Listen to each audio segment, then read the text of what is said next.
Ni ving'ora vinavyosikika maeneo mbalimbali huko katika taifa la Wayahudi la Israel kutokana na makombora yanayorushwa na Wahuthi wa kutoka nchini Yemen.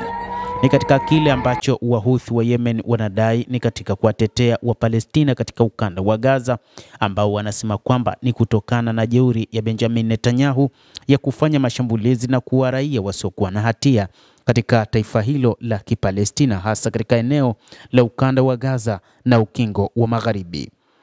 Wahuthi wa Yemen wameendeleza urushaji wa makombora katika maeneo mbalimbali huko nchini Israel, na kupitia huduma ya dharura ya Israel inayofahamika kama Magen David Adom MDA imesema kuwa kumekuwa na mashambulizi ambayo yamefanyika wakati huu ambapo Wahuthi wa Yemen wameyafanya.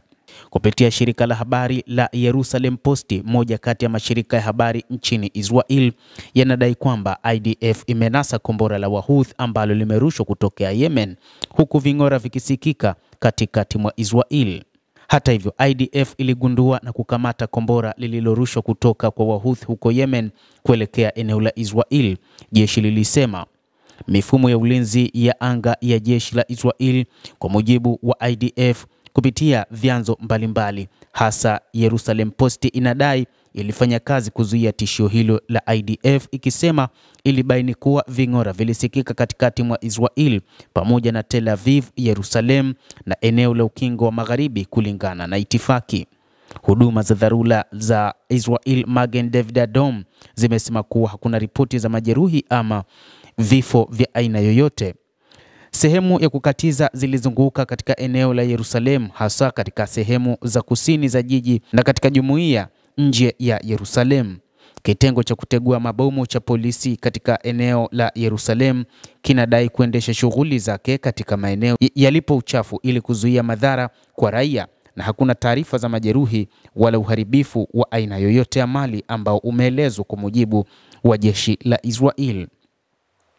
Wahuthi wa Yemen wanasema kombora lao la moto la ballistic la masafa marefu wamelelekeza nchini Israel katika eneo la Shavuot. Hii inafuatia kurushwa kwa makombora mengine siku ya Jumapili alasiri, ambapo Wahuthi walisababisha ving'ora kulia katika maeneo mbalimbali huko nchini Israel. Wahuthi wanadai kwamba kombora lao limefanikiwa kwa 100% na kuleta uharibifu mkubwa, licha ya taarifa ambazo zimetoka kutoka nchini Israel kwamba hakukuwa na uharibifu wala vifo vya aina yoyote. Hata hivyo, wapiganaji wa Kihuthi ambao wanafanya mashambulizi ya kushtukiza wameamua kufanya hivyo katika namna ya kuweza kupambana na Israel.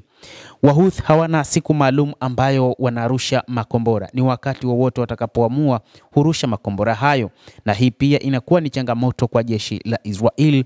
Na hata waziri wa ulinzi wa Israel Bwana Israel Katz anasema kwamba moja kati ya changamoto kubwa ambayo wanapambana nayo ni juu ya wapiganaji hao wa Kihuthi, ambapo wakati wowote wanaweza wakarusha makombora. Hata hivyo, hili ni kombora la 18 kuzinduliwa na wapiganaji hao wa Kihuthi katika kipindi cha mwezi Mei kufuatia mashambulizi ya anga ya Marekani dhidi ya Yemen. Shambulizi hilo limetokea siku chache baada ya kombora kulenga uwanja wa ndege wa Ben Gurion na kusababisha usumbufu mkubwa wa safari za ndege na kusababisha kuondolewa kwa rais wa Israel Isaac Herzog, ambapo shirika la ndege la taifa hilo likaongeza muda wake wa kusimamishwa kwa ndege hadi Tel Aviv hadi mwezi Julai, huku mashambulizi ya masafa marefu ya Wahuthi yakizidi kuongezeka. Mtazamaji wa The World News, hiyo ndio hali halisi katika nchi ya Israel, hasa maeneo ya Tel Aviv na maeneo mbalimbali nchini humo ambayo yamekumbwa na mashambulizi, lakini eneo kubwa ambalo mara nyingi huwa linarushiwa makombora na wapiganaji hao wa Kihuthi ni pamoja na eneo hilo la uwanja wa ndege wa Ben Gurion, ambalo Wahuthi mara kadhaa wamekuwa wakirusha makombora yao. Endelea kutufuatilia mtazamaji, tutakujuza mambo mengi yanayojiri katika ulimwengu. Mimi ni Adam Hussein.